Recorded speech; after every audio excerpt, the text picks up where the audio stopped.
আসসালামু আলাইকুম, সবাইকে স্বাগত জানাচ্ছি আমার আরও একটি নতুন ভিডিওতে। সবাই কেমন আছেন? আশা করি যে যেখান থেকে আমার ভিডিওটি দেখছেন আল্লাহর ইচ্ছায় সবাই ভালো আছেন, সুস্থ আছেন। আলহামদুলিল্লাহ, আমিও আমার পরিবার ভালো আছি, সুস্থ আছি। তো গৃহিণীদের প্রতিনিয়ত যে কাজগুলো করার সকাল থেকেই শুরু হয়ে যায়। বিছানার চাদরটা চেঞ্জ করে নিচ্ছিলাম, যেহেতু গরম পড়েছে চাদরগুলো খুব দ্রুত নোংরা হয়ে যায়।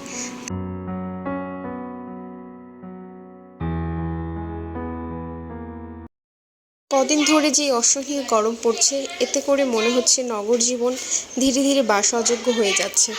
আমার আসলে ঢাকার জীবন অতটা ভালোও লাগে না, আমার একটু গ্রামীণ পরিবেশই বেশি ভালো লাগে। কিন্তু কি করব, চাকরির সুবাদে বাচ্চাদের বাবার ঢাকায় থাকতে হচ্ছে।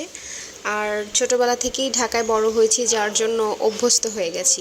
কিন্তু মনে মনে গ্রামটাই আমার ভালো লাগে, গ্রামের আবহাওয়াটা ভীষণ ভালো লাগে। বাচ্চাদের একটু ব্যালকনিতে নিয়ে আসলাম, একটু বাতাস আসছিল, ভাবলাম ওদের একটু ভালো লাগবে। যেহেতু সারাদিন ঘরের মধ্যে থাকে, আরও গরম আবহাওয়াটা একটু চেঞ্জের দরকার। তো যার জন্য মাঝে মধ্যে একটু ছাদে আর ব্যালকনিতে নিয়ে আসি। আমি গাছগুলোতে একটু পানি দিচ্ছিলাম আর ওরা খেলা করছিল।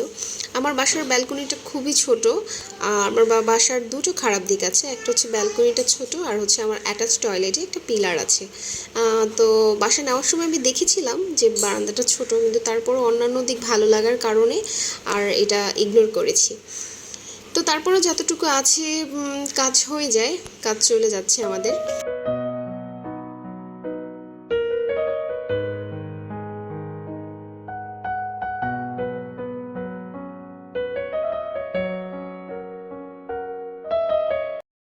জীবনটাকে যত সহজভাবে চিন্তা করবেন এবং সহজ করে ফেলবেন, ততই জীবনে সুখী হতে পারবেন।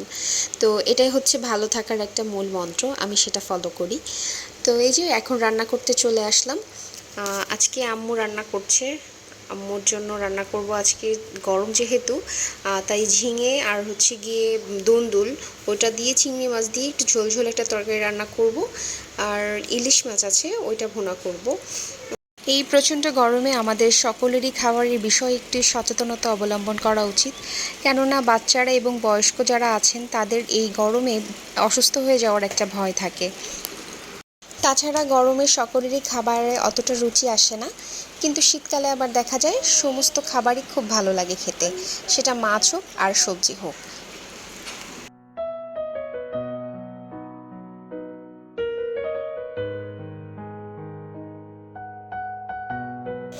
বিকেলবেলা একটু বাচ্চাদেরকে নিয়ে ছাদে আসলাম।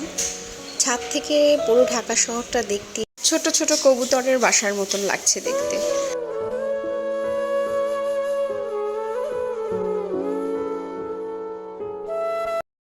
ছাদ থেকে এসে একটু চা করে নিচ্ছিলাম, সন্ধ্যা হয়ে গেছে। অনেকে গরমে চা পছন্দ করেন না, কিন্তু আমার গরম আর শীত নেই, আমার সকালে আর সন্ধ্যার পরে একটু চা খেতে বেশ ভালো লাগে। আর আজকে একটু বুটের হালুয়া করব। আমি রোজার মাসে 1 কেজির মতো বুট ডাল এনেছিলাম, কিন্তু বুটের ডালগুলো এখন পোকা ধরে যাচ্ছে, খাওয়া হয়নি। এই জন্য ভাবলাম একটু হালুয়া করে ফেললে সবাই খেতে পারবে। সকলের সুস্থতা কামনা করে আমার আজকের ভিডিও এখানেই শেষ করছি। আবার নেক্সট ভিডিওতে দেখা হচ্ছে, ততক্ষণ পর্যন্ত সবাই ভালো থাকবেন। আসসালামু আলাইকুম, আল্লাহ হাফেজ।